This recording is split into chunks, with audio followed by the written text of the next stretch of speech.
Good morning, everybody. This is Koya. It's coming to you right now. Felt like I should go ahead and make a video. Just waiting in the parking lot of my bank. I need to get a form notarized for my son so he can play basketball for his school. And I've been, taking this direct to my channel to talk about different health issues and things that we deal with, primarily right now, talking about diabetes. And first of all, I want to say, please excuse my voice. I have chronic laryngitis. So when I'm going through something or dealing with issues, or even if I raise my voice for a short period of time, I'm usually hoarse for a little while. So that's what's going on. I didn't just wake up or anything. I've been up since about 5:30 at least, to get the kids up and get them ready for school. So, but what I wanted to talk about today is diabetes from the aspect of depression and things that, I don't think really think about or talk about. I don't know if you've ever kind of paid attention, and I'm sure you probably have, or maybe you may have noticed it, or put two and two together. But I know for me, when my sugar's really low, I know I start talking fast. I can get kind of moody. I can get pretty short-tempered with people. When my sugar's high, I feel very lethargic.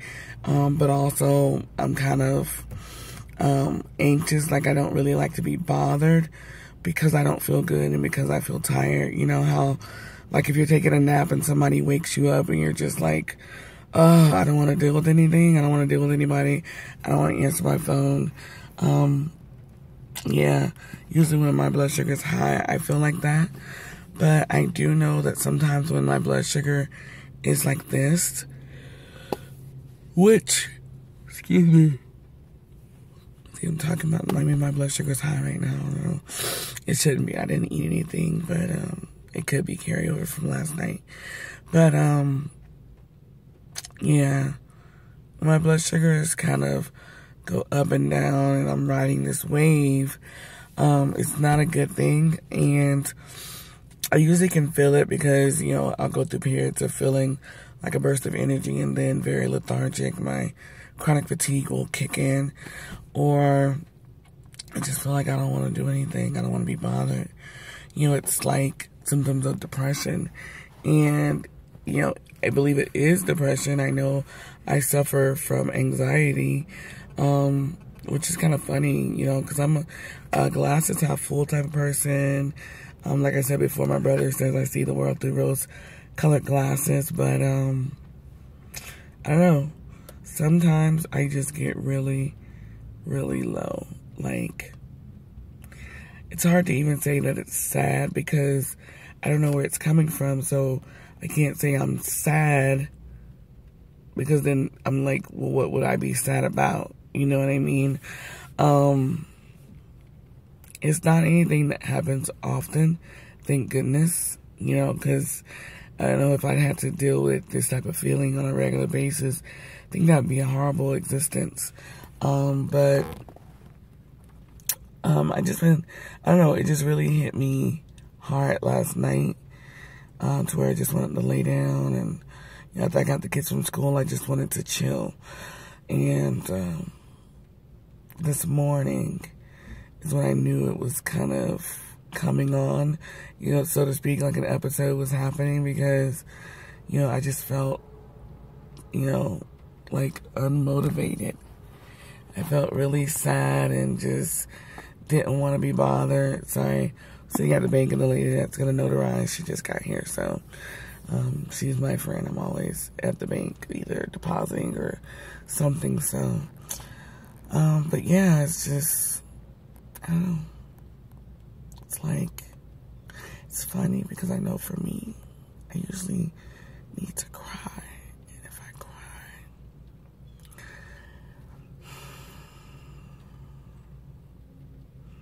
it's funny because it's usually so cleansing, you know? Like, I feel better. It's like when I'm trying to be strong and trying to not let it bother me and trying to not cry, then it lasts so much longer. But when I cry, and I mean, ever since a child, I could cry for a long time. I remember even at 5, I could cry for 4 hours straight. And then I'd fall asleep. But, yeah. So, I don't know, I think that's what I'm gonna maybe do, just let the tears flow, and don't worry, don't stress about it, and just let it flow, because usually, you know, when I get like this, I also can't focus, can't think, I can't, you know, I'm usually, like, I try to be an organized person. Like, I make shopping lists, I make to-do lists, you know, I try to plan out my day for the next day. You know, I have, like, several planners to make sure that I'm on schedule. If I have doctor's appointments or the kids have appointments, my son, you know, go to his orthodontist, whatever, you know, and now, since they're back in school, it'll be, you know, practices and games and those types of things, because all 3 of my kids go to 3 different schools, which, oddly enough, it's like, those type of things don't stress me. What usually bothers me the most is, I'm really big on stability, and I think that may have come from as a child of having a very unstable childhood, dealing with issues that maybe a child shouldn't have had to deal with, and so, like, making sure my money is where it needs to be, and planning, like, I have a budget for the entire month, so if I'm even 2 weeks out, and I'm like, that money's not there for that bill that's going to be due in 2 weeks, you know, not knowing what could happen in those 2 weeks, to bring the money, I'm like, I like to be unsafe, you know, a safe foundation, so to speak. Like, I don't live by the seat of my pants, and I don't like being uncertain of how something is going to get paid, or I don't do well with saying, oh, it'll just work out. You know, I believe God calls us to be good stewards over everything, including our time and our money, and, you know, I try to be that way. And I think, you know, I'm kind of a control freak, because I like to know that things are being done, and I feel like no one can do it better than me, and the fact that I'm never going to let myself down, you know what I mean? Someone else may be able to let me down, but I won't let me down. So it's like, you know, a combination of things right now to where, like, my blood sugars are being affected by it, because if I get, let's say if I get angry, you know, I bottom out. If I get, you know, sad, you know, my sugars can go really high, my sugars can go really low, and they change really quickly, which is why I'm on insulin pump, which is why I'm considered a brittle diabetic, because just slight changes in different situations can radically affect my blood sugar. So that's why, you know, I kind of want to tie it into, you know, if you are dealing with stressful situations, it's good to have a backup plan and a game plan in place. You know, monitor your blood sugars more often to make sure you're not going too high or too low. Keep fast-acting sugars handy, so if you do go too low, because sometimes those changes are very fast. I mean, you could be in the middle of driving and be, you know, up the street from your house, and your blood sugar could change just that quick to where you may not make it home. You may start getting a little woozy, vision gets a little blurry, or, you know, you can even black out. So, that's my tidbit on, you know, just depression and anxiety and just moods in general. You know, we're human. We're going to have those things.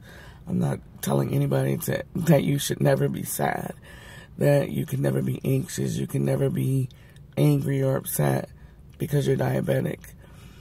All I'm saying is make sure that when you know you're going through those situations, you have a game plan in place. Like my insulin pump, for instance, I have a setting in there that I set for different life changes. If I'm exercising, there's a setting in there to where it may reduce the amount, the percentage. I think I have it like on 70% instead of 100%.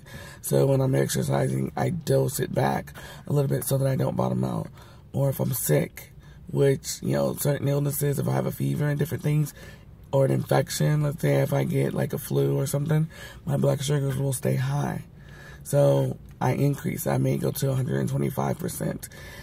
But if I'm going through stress, I usually will bottom out. So I will usually cut it back, and I do it to like 50-50. Or if I'm having a procedure, I'll do it to like 50-50. Because that it's not, you know, I can't kind of predict how long that's going to last. And I don't know how it's going to affect my blood sugar. So if I'm monitoring my blood sugar a lot more frequently, cutting back is not going to hurt me, you know what I mean? Because I'm going to watch it. And honestly, even speaking to a doctor once, they kind of said, you know, I'd rather you be high than to be too low. Too low, you could, you know, go into a coma, which before, I'm not going to say that's a statistic now, but previously, you know, a lot of people wouldn't come out of diabetic comas. You know, it's kind of a difficult thing to deal with. And then you're worried about, you know, internal organs either shutting down or becoming very damaged.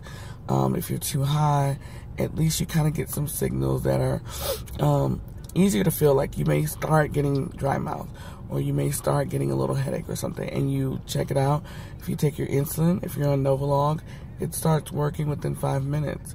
If you're on Humalog, it starts working within 30 minutes. And you can kind of drink water to bring it down, to dilute the sugar in your bloodstream, that kind of thing. You could exercise, you know, go for a little walk, that kind of thing. But when you're talking about a low, that requires you to have something tangible. You know, if I'm out and I'm high, you know, I can get out the car and easily just take a little walk, you know, do a few jumping jacks or something to get my heart pumping to cause that exercise effect. But if I'm too low and I'm driving and I don't have any hard candies or glucose tabs or the gel that they have now, which is awesome because if you do blackout, they can put it on your gums and it'll absorb, so it'll bring your blood sugar up, because if you're passed out, no one can put something in your mouth and expect for you to chew it and swallow it. You know, it can cause more harm than good. So anyway, I'm gonna end this video here. Hopefully it was helpful. Hopefully you can hear me, understand me. Again, I apologize for the hoarseness in my throat. I do have chronic laryngitis. I actually have polyps on my vocal cords, which if I raise my voice or get upset or whatnot, it inflames them and it affects my voice in that way. But the reason why I can't kind of rectify it is, you know, I did go in to have surgery and they found that my mouth was too small, like I couldn't open my mouth wide enough. It would have resulted in them having to actually break my jaw and wire me up and that kind of thing. So it wasn't significant of an issue. You know what I mean? Like, it wasn't like it was cancerous or anything to where I felt the need to say, okay, yeah, break my jaw and let's get the polyps off my vocal cords. I just kind of deal with it. Usually if I remain calm and things like that, or I'm not like in the car jamming out and singing, I'm pretty good. But you know, yesterday was a hard day for me and I raised my voice, you know, a little bit, and just being upset affects me as well. If I don't feel good or I feel sick or my blood sugar starts to go high and I start feeling lethargic or tired, I have the same issue. So anyway, this too shall pass. I know I serve a God that is more than capable, more than able, and more than willing to rectify this for me and to help me deal with it. So I hope that this may help someone that may be dealing with some unexplained moodiness, or if you get upset, you start feeling that you're shaking and you're thinking maybe it's just the adrenaline. You know, it could be a diabetic episode. So just be very careful. Always try to keep you an emergency game plan. Keep you a little pouch. You can get them from the Dollar Tree, a little purse with a zipper, and just keep you some things in there, some hard candies, some glucose tabs, a little bottle of water, whatever, okay? Anyway, you guys are wonderfully and fearfully made, and I love you so much, and there's nothing you can do about it. Have a great day, guys.